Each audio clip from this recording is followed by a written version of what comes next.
Hey guys, Rick Silver here again, coming to you from cold and snowy Colorado. Brr, it's like minus 10 degrees outside, but it's warm in here. And again, today we're talking about passion. In the last video that I did, you guys had an assignment. And the assignment was to write down 5 things that you're passionate about and to spend some time thinking about that. So did you do it? If you didn't, turn this off, do that, and then turn this video back on. We'll get to the next step. So first of all, why is it important to write down what it is you're passionate about? Well, it's important for one word, and that's clarity.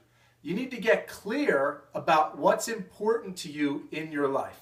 Okay, you need to get clear about what your goals are, where you are now, and where you want to be. And that's going to kind of take us into to the next step of success in all aspects of your life.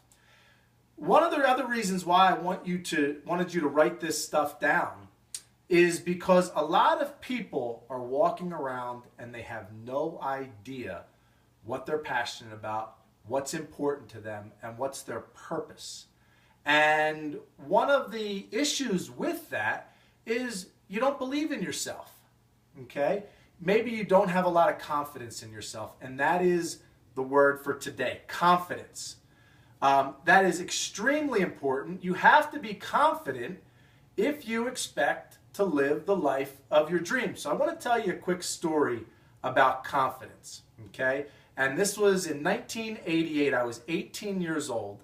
I was a young kid, and I dreamed from the time I was 6 years old of owning my own martial arts school. I had worked for the guy that taught me martial arts, my instructor, for many, many years, and he was closing his school. He was moving on to some other endeavors and had a lot of injuries, and he decided he was going to retire from the martial arts industry, and I was left without a job.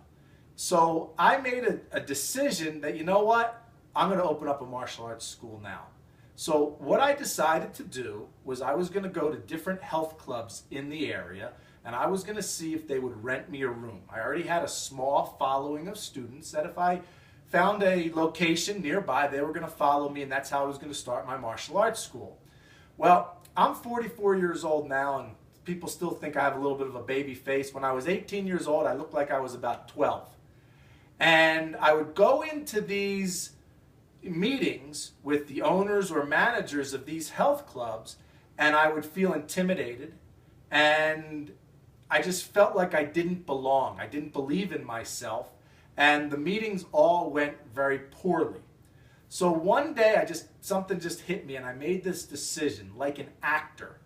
I'm going to walk into this next club that I'm going into, and I'm going to walk in like I own the place. And even if I feel like I don't have confidence, I'm going to pretend or act like I'm playing a role, act like I have a tremendous amount of confidence. And later on, I've heard the term people say, fake it till you make it. And that's, before I even heard of that, that's exactly what I did. So I walked into this club, I spoke with the owner of the club as if I was, instead of 18, maybe a 40-year-old businessman, just like he was, speaking to him on his level.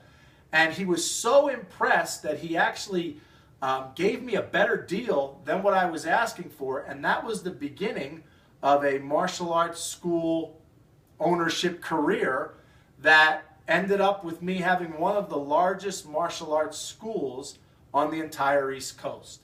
And I can really owe all of that to just being confident in myself. So if I could give you one secret or one tip to living the life of your dreams, that is fake it until you make it. If you're not confident in yourself, in your abilities right now, well, first of all, get the education and make sure you know what it is that you want to do inside and out. But after that, you need to believe in yourself. And one way to believe in yourself is just to go around and pretend that you are that person that you want to become. Because here's a really cool thing.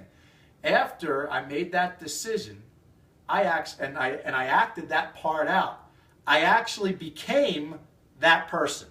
Okay? So confidence is definitely the key. So I'd love to hear from you. Comment below. What is it that well, first of all, what are you passionate about? And also, what's holding you back? Is there something in your life where you're lacking in the confidence to get from where you are now to where you want to be? I'd love to hear your comments. I'd love for you to subscribe to my YouTube channel for more tips and more lessons on living the life of your dreams and developing success skills. So if you're in Colorado, I hope you stay warm, and I'll speak to everybody next time. Have a great night.